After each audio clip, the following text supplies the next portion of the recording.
문재인 대통령이 윤석열 검찰총장에 대한 징계위원회의 의결을 제거하였을 뿐이라도 징계 사유가 없거나 부족하고 적법 절차를 위반한 징계를 하였다는 사실에 대하여 징계권자로서 책임 있는 사과를 하여야 함이 마땅합니다.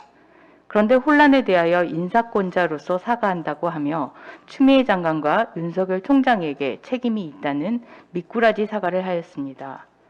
법원이 정경심 교수에 대한 판결에 이어 윤석열 총장에 대한 결정까지 법이 무엇인지, 법치주의가 왜 중요한지 계속하여 이야기하고 있음에도 청와대와 더불어민주당은 귀를 틀어막고 대통령의 안위를 위한 검찰 장악이라는 사리사욕을 위한 주장만 배설하고 있습니다.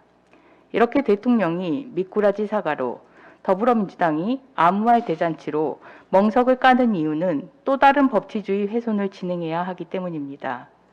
오늘 고위공직자범죄수사처장 추천위원회가 최종 후보자 선정을 시도합니다. 더불어민주당은 의결 정족수를 5명으로 완화한 공수처법 개정 후 야당 측 추천위원 2명이 반대하더라도 나머지 5명 추천위원회 의결로 추천을 마무리하고 연초 공수처 출범을 계기로 윤석열 검찰총장의 직무 복귀로 입은 타격을 회복해 보겠다는 방침입니다.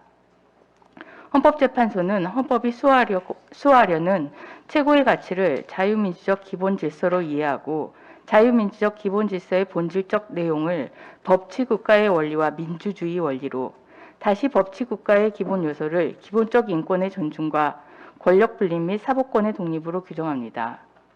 공수처법은 법치국가의 기본 요소인 권력 분립 및 사법권의 독립을 형해야 하는 독소조항에 이를 견제할 방안이 없는 위헌 요소 때문에 헌법재판소의 심판 대상이 되어 있습니다.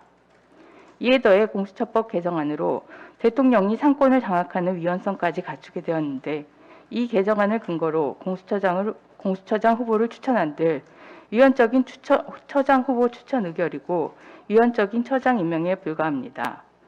대통령이 공수처장 추천위원회의 추천을 받아 공수처장을 임명하더라도 헌법의 법치국가 원리를 부정하는 공수처를 설치하고 공수처장을 임명하였다는 사실을 부인할 수 없습니다.